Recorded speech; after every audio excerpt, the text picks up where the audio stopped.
राष्ट्रपती द्रौपदी मुर्मू, उपराष्ट्रपती जगदीप धनखड, पंतप्रधान नरेंद्र मोदी, विरोधी पक्षनेते राहुल गांधींकडून बाबासाहेबांना अभिवादन. संसद भवन परिसरातील डॉक्टर बाबासाहेब आंबेडकरांच्या पुतळ्याला केलं अभिवादन. नवी दिल्लीतील महाराष्ट्र सदनामध्ये आंबेडकर जयंती साजरी. आमदार सुरेश खाडेंसह महाराष्ट्र सदनातील अधिकारी, सुरक्षा रक्षक आणि दिल्लीतील अनेक लोकांची उपस्थिती. राज्यपाल CP राधाकृष्णन, मुख्यमंत्री फडणवीस, उपमुख्यमंत्री अजित पवार आणि एकनाथ शिंदेंकडून बाबासाहेबांना अभिवादन. चैत्यभूमीवर जात केलं बाबासाहेबांना अभिवादन. वडाळा कोरवा मिठागरमध्ये बाबासाहेबांच्या पूर्णाकृती पुतळ्याचं अनावरण. मुख्यमंत्री फडणवीस यांच्या हस्ते अनावरण.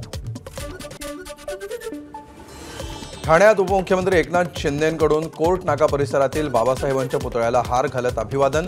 यावेळी खासदार नरेश म्हस्के, ठाणे जिल्हा अधिकारी आणि महापालिका आयुक्तांचीही उपस्थिती. मराठी म्हणून एकत्र नाही आलो तर बाबासाहेबांच्या लढ्याला काय अर्थ? जयंतीनिमित्त राज ठाकरेंची पोस्ट. बाबासाहेबांना केलं अभिवादन. खासदार शाहू महाराजांनी कोल्हापूरमधील आंबेडकर पुतळ्याला केलं अभिवादन. देशाची लोकशाही जास्तीत जास्त चांगल्या तऱ्हेने चालली पाहिजे असा मंत्र बाबासाहेबांनी दिला आहे. ते आपल्याला पुढे चालवायचं आहे. शाहू महाराजांची प्रतिक्रिया.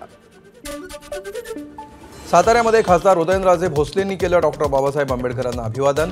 कार्यक्रमाला रिपब्लिकन पार्टीचे अधिकारी उपस्थित.